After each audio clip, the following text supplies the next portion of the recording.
দেখো বন্ধুরা, হ্যাপি দিওয়ালি।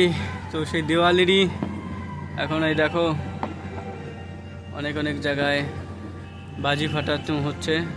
ওই দেখো, এটাকেই বলে কলকাতা। এই দেখো, এই দেখো, শুধু দেখতেই থাকো, দেখবে কি। দেখো কত মাঝে মাঝেই বাজি ফেটে উঠছে আর ঝলমাল করছে। এই দেখো, ওই মাই গড, এই দেখো। এই এখানে বসে খাবা? আচ্ছা ঠিক আছে। আর এখানে বসে দেখে আমরা কি দেখবো? এখানে বসে বসে বাজি ফোটা দেখবো। কালকে কি বলো তো, শ্যামা মায়ের পুজো।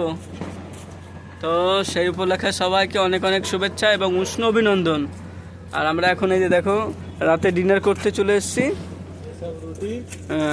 ও এই ভাই লোক তো রুটি খাচ্ছে, তার সঙ্গে ডাল ভাজি। আর আমি নিয়েছি রাইস, নিয়েছি ডাল, নিয়েছি আর হচ্ছে তোমার ভাজি নিয়েছি একটা। ঠিক আছে, তো চলো সবাইকে অনেক অনেক শুভেচ্ছা। আবার পরে কথা হচ্ছে।